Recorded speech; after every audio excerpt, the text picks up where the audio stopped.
Whether it's the bite, the fight, the fish, or the people we chase them with, fishing is an amazing way to connect to what really matters.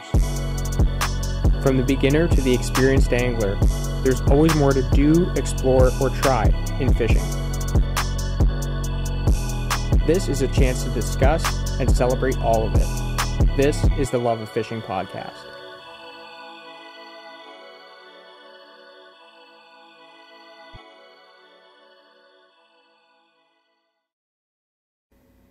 Hello everybody and welcome to the Love of Fishing podcast. I'm your host, Lyle Gator. This is a show dedicated to sharing our love of the sport of fishing, educating and discussing all things fishing, and always having a good time. If you're a new viewer or listener, welcome. I'm excited to have you by this week because we've got a great show ahead. This week I'm going to be talking to Colin Lake from the Lake Ontario Management Unit about Chinook salmon stocking in Lake Ontario. This is a project that I'm really passionate about, and I'm actually the project lead for the Port Dalhousie site on Lake Ontario. I help lead the stocking of the Chinook salmon that we catch every year in the fall, and it's a great project to be a part of. There's lots of volunteers that go into it. It's not just me. There's a huge group of guys that help make that project happen. And Colin at the OMNRF level is the one that's kind of orchestrating all this. So I thought it'd be a great opportunity to bring him by, have him part of the podcast, and, be able to talk about, from his perspective, what the project is all about, what his work is all about, and I hope that you guys enjoy. This week's episode is sponsored by Team Underdog Sport Fishing. Captain and head chef Mike Levine is serving up delicious dog bones to Lake Ontario's king salmon, and I want to thank Mike a lot for his support of the show. Mike's a great guy. He's putting out a killer product with these herring strips, and I can't wait to run them this year. I've used them a little bit in the past, and they're a great meat. They're cut really well. They're going to roll perfect right out of the package, which is exactly what I want when I'm short on time or when I want to make sure that I have a great presentation during tournament time. So, guys, if you fish meat for king salmon at all, give it a shot. It's Team Underdog Sport Fishing bringing you this week's giveaway for the Love of Fishing podcast. Thanks, Mike. If you're a new listener and you haven't participated in the giveaway contest, all you have to do is subscribe to my channel, which is down below, and also drop a comment. This week, I'm looking for you to comment your biggest king salmon to date.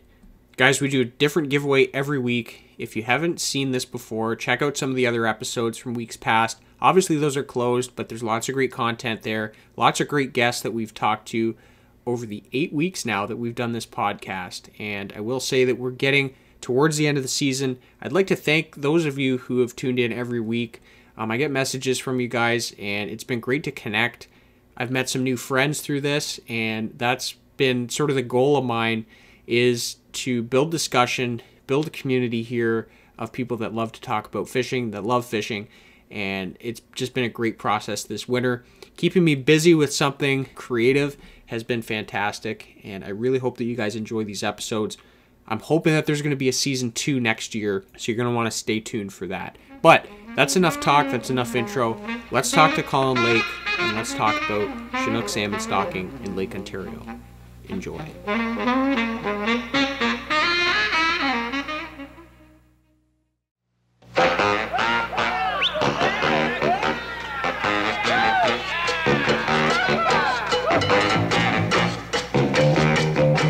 I'd like to welcome this week's guest, Colin Lake from the Lake Ontario Management Unit. Colin is a major player in the management of Chinook salmon on Lake Ontario's Canadian side.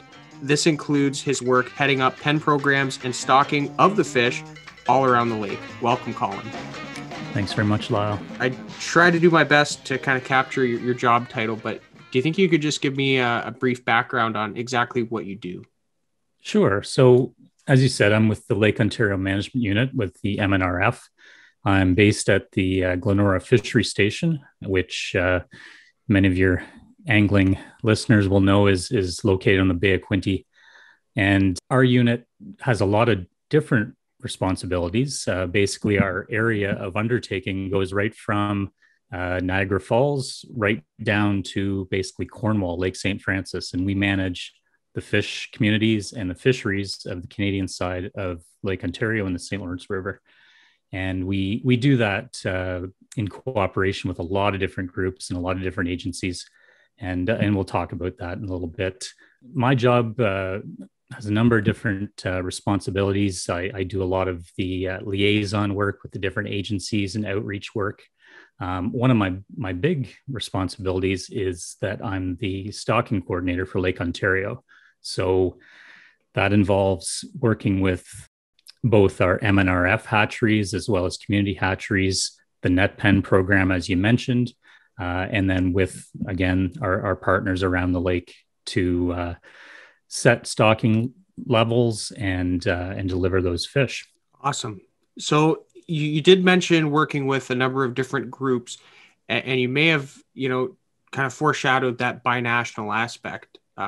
For those that are tuning in that maybe aren't familiar with the whole structure, that's why I thought it'd be great to have you on, was because, our fish in Lake Ontario, especially Chinook salmon, they don't just magically appear, and we have a pretty big counterpart on the other side. So can you just tell me a little bit about how that works? Well, that's right. So in our case on Lake Ontario, we share the lake with just one U.S. state. If you think of Lake Erie and some of the other Great Lakes, they've got multiple states that they share responsibility with. In our case, it's just New York State. And we work very closely at different agencies, so including the New York State Department of Environmental Conservation, so NIDEC, as well as the U.S. Geological Service and the U.S. Fish and Wildlife Service. And we work together with those folks and their respective hatcheries and produce the fish either for our put, grow, and take fisheries, so our Pacific salmon, or some of our native species restoration programs. So we're all involved in that. And I should mention too, as well as the government agencies, there's also the Great Lakes Fisheries Commission, which is a binational agency that basically makes sure that everyone plays nice together. And they do that by facilitating science transfer, hosting meetings, and really making sure that everyone's speaking to all the right people and they're making connections.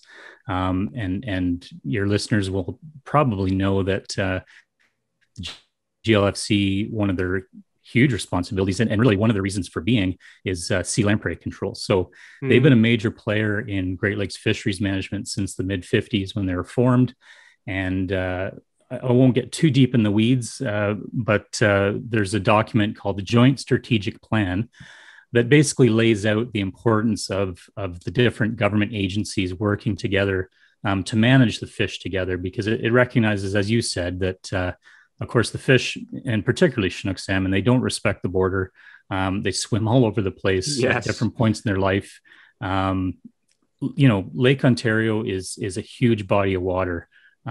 Unless you're a Chinook salmon, and it's really not that big to them. They can really move. So we need to make sure that our management is coordinated. That's not to say we do everything exactly the same, but we're talking to each other all the time, and there's no surprises. Absolutely. Yeah. So the communication is there between both sides. I know you mentioned a little bit about the movement of Chinook salmon, and we won't get too much into that right now, but I'm definitely hoping to have maybe a researcher or two come by, talk about telemetry, something like that, because I think that's really, really cool, some of the data that comes from that type of study.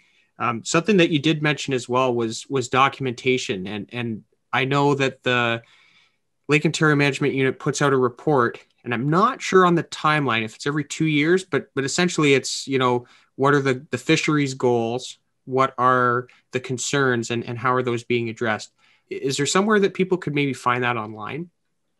Sure, yeah. So I can share a link with you, and you can post it. There's a couple of documents that your listeners might find interesting. So we do have what we call our fish community objectives, so our FCOs. We're really big on acronyms in the government, so I apologize ahead of time. So the FCOs, our fish community objectives, are developed again with both the agencies at the table.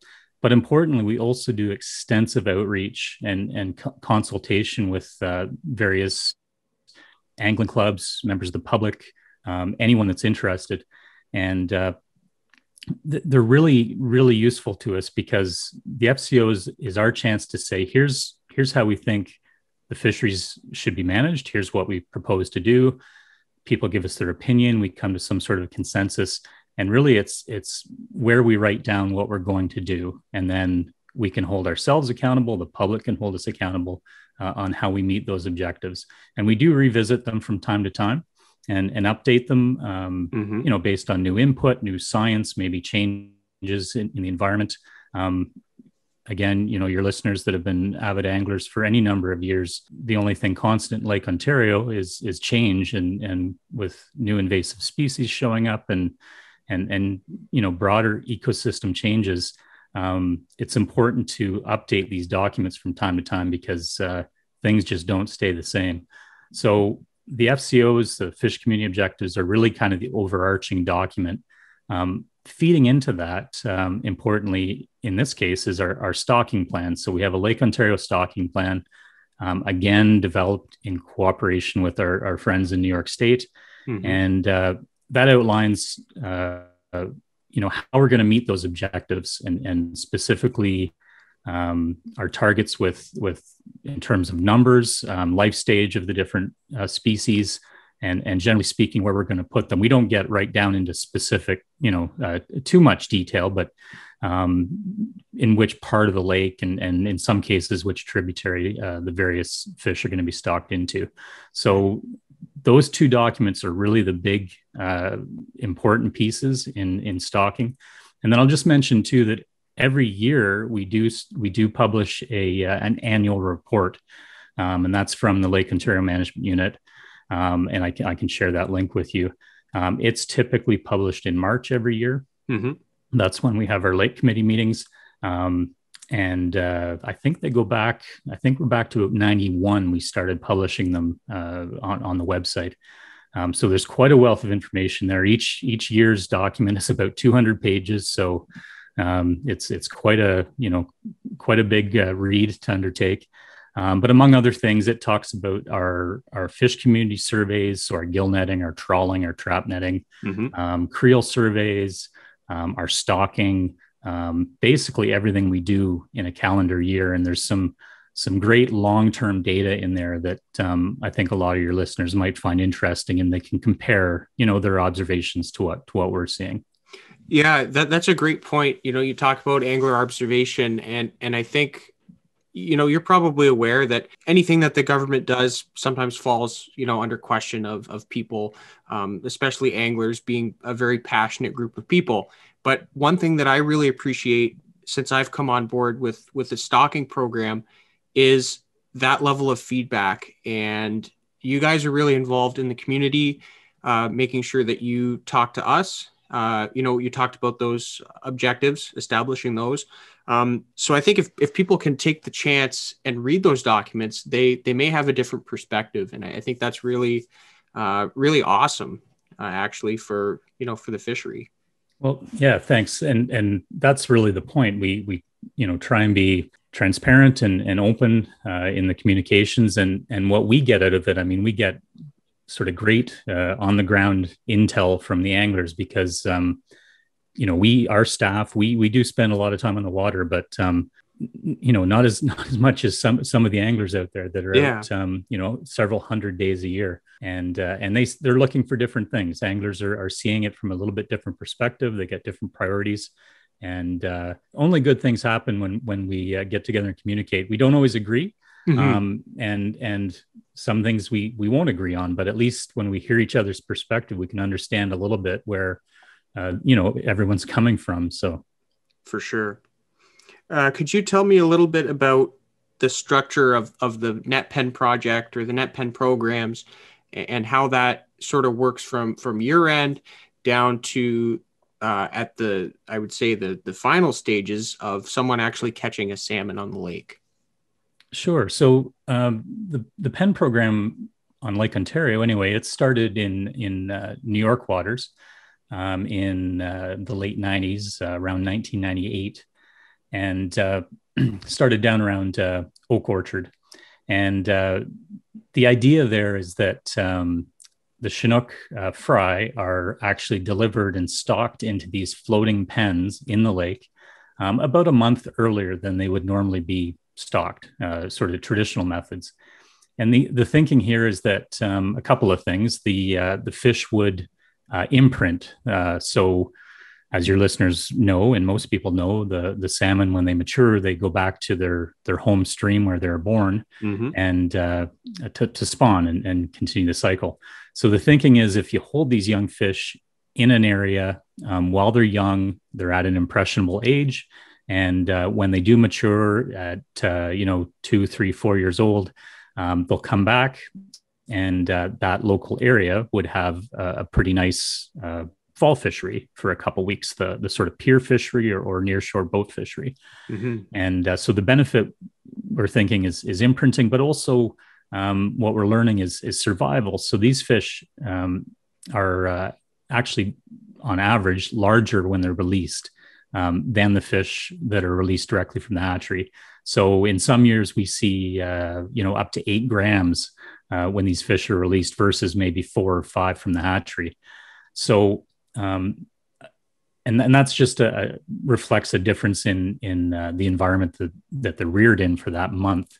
And in fact, we've taken that into account when we use our allocation in the net pens. We count a net pen fish roughly at 2 to 1 because they're that much bigger. Their survival is that much better. Right. So it's stocking always comes down to a numbers game. So if we didn't have the pen program, we'd certainly still be stocking Chinook, but we'd stock a lot more of them. So it's a numbers game versus a size game. And the net pen programs really allowed us to be very strategic with our fish, engage with a lot of anglers, at various strategic points to the fishery, places like Port Dalhousie, Port Credit, Whitby, Oshawa, all the way around, sort of well-known harbors for salmon fishing.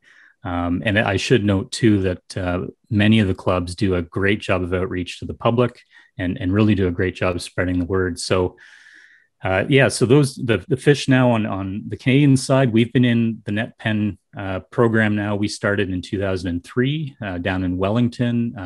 The CLOSA club got things going, and very quickly it expanded, and now we have 8 sites, right from Wellington right down around to Port Dalhousie. And much like the New York program, we basically deliver the fish to the clubs about a month, 5 weeks ahead of normal stocking time. And we provide some food, and the clubs provide the care to the fish and then release them once they're sort of size. And it's typically 4 to 5 weeks that they're held on to. So as I say, most of our fish, based on a lot of the work we've done, we see them mature and return approximately age 3 or 4. And from the work we've done so far with our friends in New York State, we see the returns about what we'd see with direct stocking. So the imprinting doesn't seem to be the huge a huge change. It's still very good. It's still what we'd expect from sort of normally stocked fish, if you want to call it that. But it's really that survival and growth that we're seeing. Nearly double survival in some places. Yeah, just the size too. I know from my time working with these fry, when they arrive, you kind of get an eyeball on them and how big they are, and then when you let them go, they're so much considerably bigger. So even just in those 4 to 5 weeks, watching them grow is really cool. And like you spoke to their ability to survive predators by being that much bigger and more mobile. Yeah, Lake Ontario is a tough place to be when you're a small fish. So the more weight you can put on early in your life, it's a real benefit. Well, thanks, Colin. That's all the questions I have. I really appreciate you stopping by. We're filming this one kind of late, so I really do appreciate you taking the time to join the Love of Fishing podcast. If my listeners have any questions or want to follow along with anything that you guys are putting out, how can they best reach you? By email. I can provide my address, and you can post it up with this Lyle, and as well as those links I spoke of earlier. And I appreciate your effort and the other clubs that have been involved in the Pen program. It's been a lot of fun. Look forward to a lot of years still ahead of us, and a lot more work, and continued great fishing. Awesome. Thanks, Colin. All right. Really appreciate it. I'd like to thank Colin Lake for making the time to stop by the Love of Fishing podcast and answer my questions and share all of this information with us. I think it's great to talk to Colin, and I know I said it during the interview, but it's really, really cool that someone at the government level that is involved in the science and involved in the policy side of all these things with fishing is so willing to talk to the public, so willing to engage, and I'm really, really thankful that this part of the whole fishing scene on Lake Ontario is one that right now is working really well between stakeholders and also the government. So, Colin, you're a rock star. I love working with you through the Pen project. I hope that if you found this podcast interesting, you might become involved in either the St. Catharines Game and Fish project with the pen stocking. You might pick up a piece of literature and read it to learn more about it, to kind of understand how amazing this fishery is once you understand everything that goes into it. And this is something, like I said, I'm very passionate about. I have seen from an early age those fish running up the creeks. It's fascinating to see, and then to understand how, as anglers, what these kinds of things mean for us, and the science that goes into it is fantastic. It's just a really, really cool project. So thanks again, Colin, for stopping by. It was great to talk to you. Now it's the time of the show where I like to share a tip of the week. This week's tip of the week is one that might seem pretty simple, but some days it really, really makes a difference. And I'm going to do a salmon tip today. My tip of the week is to always check the size of the bait that are in the salmon or your trout, whatever you're targeting, and let that be a guide for your baits that you're throwing. So a lot of times out on Lake Ontario, you'll go through schools of bait fish and you'll see them on your fish finder, and you know that there's predator fish, whether it's salmon or trout, around them. And something that makes a big difference between getting bit and not getting bit is throwing the right size spoons. And it may be the difference between the width of the spoon or the length. Generally, there's different sizes. Each manufacturer is going to make different sizes, but if you can get some kind of clue while you're out on the water as to the size of the bait that the fish are chasing, that's always going to be in your favor if you can match that size. So guys, that's this week's tip of the week. Hope it helps you this season. It is certainly something that I'm always watching out for salmon, even walleye and bass. When those fish are on gobies, what size are the gobies and what size are the minnows, whatever they're feeding on, how can you match it best? That's this week's tip of the week. I'd like to thank you very much for tuning in to this week's episode of the Love of Fishing podcast. It's been great to bring you another episode this week. As you guys know, I like to send everybody off and end the episode with something that's positive for the week to give everyone good vibes as we tackle the next week up ahead. This week I have one of my favorite quotes from one of my favorite historical figures, and that's Ben Franklin. This week, I just want to share the message that while we may not be able to control all that happens to us, we can control what happens inside of us. This is true in so many ways, and I thought it'd be a good message to share this week. Guys, thanks again for tuning in. Hook sets are free. Get outside and go fishing. Peace.